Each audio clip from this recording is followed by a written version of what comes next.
இரட்சகராகிய இயேசு கிறிஸ்துவின் நாமத்தினாலே உங்களுக்கு என்னோட அன்பின் வாழ்த்துக்கள். இன்றைய நாளின் தியானத்துக்காக தேர்ந்து கொள்ளப்பட்ட வேத வசனம் 2 நாளாகமத்தின் புஸ்தகம் 20வது அதிகாரம் 30வது வசனம். இவ்விதமாய் தேவன் சுற்றுப்புறத்தாரால் யுத்தமில்லாத இளைப்பாறுதலை அவனுக்கு கட்டளையிட்டதினால் யோசபாத்தின் ராஜ்யபாரம் அமெரிக்கையா இருந்தது. யுத்தமில்லாத இளைப்பாறுதலை கர்த்தர் யோசபாத்துக்கு கட்டளையிட்டார். இளைப்பாறுதல் என்பது பிசிக்கல் அண்ட் மென்டல் ரெஸ்ட், சரீரமும் மனதும் ஓய்வு எடுக்கக்கூடிய நிலை.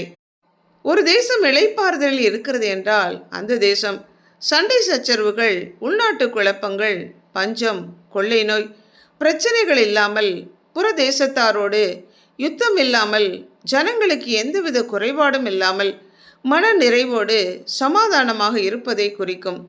வருத்தப்பட்டு பாரம் சுமக்கிறவர்களே, நீங்கள் எல்லோரும் என்னிடத்தில் வாருங்கள், நான் உங்களுக்கு இளைப்பாறுதல் தருவேன் என்று சொன்ன கர்த்தர், என் நுகத்தை உங்கள் மேல் ஏற்றுக்கொண்டு என்னிடத்தில் கற்றுக்கொள்ளுங்கள், அப்பொழுது உங்கள் ஆத்துமாக்களுக்கு இளைப்பாறுதல் கிடைக்கும் என்று சொன்னார். தேவன் ஒருவர் மாத்திரமே நமக்கு இளைப்பாறுதலையும் சமாதானத்தையும் சந்தோஷத்தையும் ஆசீர்வாதத்தையும் அருளி செய்ய முடியும்.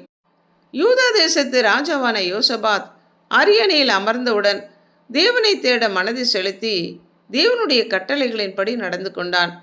கர்த்தருடைய வழிகளில் அவனுடைய இருதயம் உற்சாகம் கொண்டது. யூதாவெங்கும் கர்த்தருடைய வேத புத்தகத்தை வைத்துக்கொண்டு உபதேசித்து பட்டணங்களுக்கெல்லாம் சென்று ஜனங்களுக்கு போதகம் பண்ணும்படி பிரபுக்களையும் லேவியரையும் அனுப்பி ஜனங்கள் கர்த்தருடைய வார்த்தைகளையும் கட்டளைகளையும் அறிந்து கொண்டு தேவனுடைய வார்த்தைகளுக்கு கீழ்ப்படியும்படி செய்தான். கர்த்தர் யோசபாத்தோடு இருந்து அவன் ராஜ்யபாரத்தை ஸ்திரப்படுத்தினார்.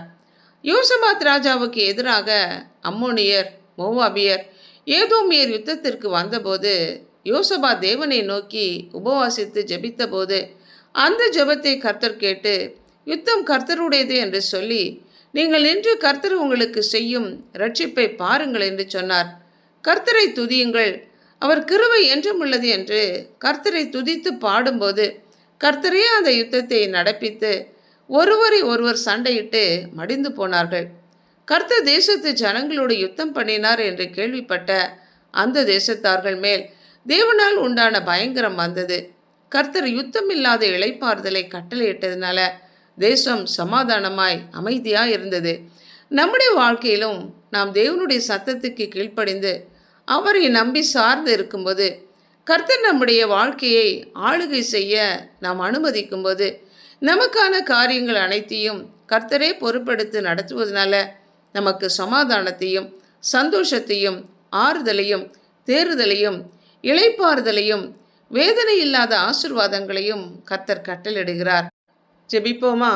அன்புள்ள ஆண்டவரே, சமாதான காரணரே, எங்களுடைய பாவங்களை நீர் ஏற்றுக்கொண்டு எங்கள் மேல் வர இருந்த தண்டனையிலிருந்து விடுதலை தந்தவரே, இந்த உலகத்தில் எங்களுக்கு உம்முடைய சமாதானத்தையும் சந்தோஷத்தையும் இளைப்பாறுதலையும் அருளி செய்து வரப்போகிற உம்முடைய ராஜ்யத்தில் நித்திய இளைப்பாறுதலை எங்களுக்கு வாக்கு அருளி இருக்கிற தயவிற்காக நன்றி செலுத்துகிறோம்.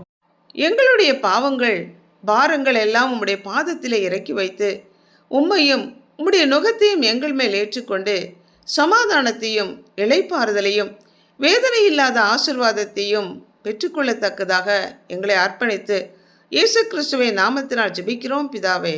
ஆமென்.